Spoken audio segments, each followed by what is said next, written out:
So welcome back to channel. இந்த வீடியோவில் புதுசாக பார்த்தீங்கன்னா 2026 OTT வெளியிருக்கக்கூடிய மூவிஸ் அதுக்கப்புறம் வெப்சீரிஸோட ரிவ்யூ பற்றி தான் இந்த வீடியோவில் நம்ம பார்க்க போகிறோம். இதில் நம்ம ஃபர்ஸ்ட் பார்க்க போகிற படத்தோட பேர் பார்த்தீங்கன்னா 72 Hours. இந்த படம் நெட்ஃபிளிக்ஸில் தமிழ் டப்பிங்கோட அவைலபிளாக இருக்கு.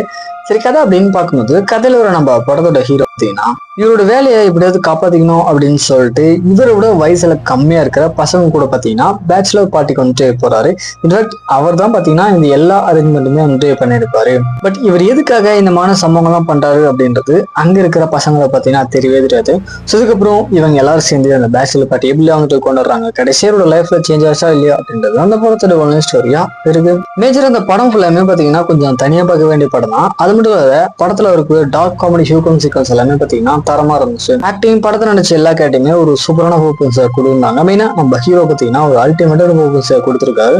ஓவரால் இந்த படம் பாத்தீங்கன்னா கண்டிப்பா ஒன் டைம் தனியா மட்டுமே பார்க்க வேண்டிய ஒரு தரமான படமா வந்திருக்கு. செக் பண்ணி பாருங்க. நம்ம அடுத்து பார்க்க போற படத்தோட பேரு பாத்தீங்கன்னா த ட்ரூத்தஸ். இந்த படம் தமிழ் டப்பிங்கோட இப்ப ஸ்ட்ரீமிங் பண்ணியிருக்காங்க.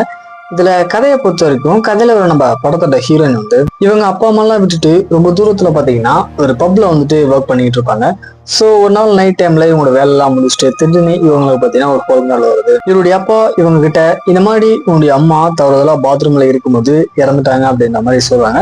ஸோ நம்ம ஹீரோயினுமே அங்க போயிட்டு பாக்குறாங்க. ஸோ இதுக்கப்புறம் உங்களோட லைஃப்ல நடக்கக்கூடிய சுவாரஸ்யம் சம்பவம்லாம் என்ன அப்படின்றது அந்த படத்தோட ஒன்லைன் ஸ்டோரியா இருக்கு. கண்டிப்பா இந்த படமே பாத்தீங்கன்னா தனியா மட்டுமே பார்க்க வேண்டிய ஒரு தரமான படமா வந்திருக்கு. மெயினா இந்த படம் ஃபுல்லாமே அந்த மிஸ்ட்ரியை இவங்க மெயின்டைன் பண்ண விதம் அல்டிமேட்டா இருந்துச்சு.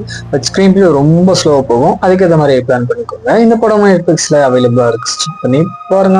நம்ம லாஸ்ட் அண்ட் ஃபைனலா பார்க்க போற சீரிஸோட பேரு பாத்தீங்கன்னா தி எலைட் ஃபோர்ஸ். இந்த சீரிஸ் மெயின் நெட்ஃபிளிக்ஸ்ல தமிழ் டப்பிங்கோட அவைலபிளா இருக்கு. அதாவது படத்துல வரக்கூடிய சோல்ஜர்ஸ் எல்லாருமே பாத்தீங்கன்னா GIG அப்படின்னு சொல்லக்கூடிய ஒரு எலைட் ஃபோர்ஸ்ல பாத்தீங்கன்னா இருக்காங்க. இன்ஃபேக்ட் இவங்களுடைய ஜாபே பெரிய பெரிய தீவிரவாத கிட்ட இருந்து மக்களை காப்பாத்துறது அப்படின்னு சொல்லிட்டு ஏகப்பட்ட விஷயங்கள் பண்ணிட்டு இருப்பாங்க. ஸோ இதுல ஒரு டீமுக்கு நம்ம சீரிஸோட ஹீரோ பாத்தீங்கன்னா ஹெட்டா இருப்பாரு. அது மட்டும் இல்லாத ரீசெண்டா இவர் பார்ட்னருடைய பையன் பாத்தீங்கன்னா இந்த டீம்ல வந்துட்டு ஜாயின் பண்ணிருப்பான். பட் இருந்தாலுமே அவன் சேர்றது இந்த நம்ம ஹீரோக்கு பாத்தீங்கன்னா சுத்தமும் பிடிக்கல. இதுக்கப்புறம் உங்களோட லைஃப்ல நடக்கக்கூடிய ஆக்ஷன் சீக்வன்ஸ்லாம் என்ன, எப்படிலாம் வந்துட்டு உங்களோட லைஃப்ல ப்ராப்ளத்தை ஃபேஸ் பண்றாங்க, கடைசியாச்சு அப்படின்றது தான் சீரிஸோட ஒன் ஸ்டோரியா இருக்கு. ஃபுல் அண்ட் ஃபுல் ஒரு ஆக்ஷன் த்ரில்லர் வெப் சீரிஸை நீங்க விரும்பி பார்ப்பீங்க அப்படின்னா இந்த சீரிஸை கண்டிப்பா ட்ரை பண்ணி பாருங்க. தனியா மட்டுமே பாருங்க.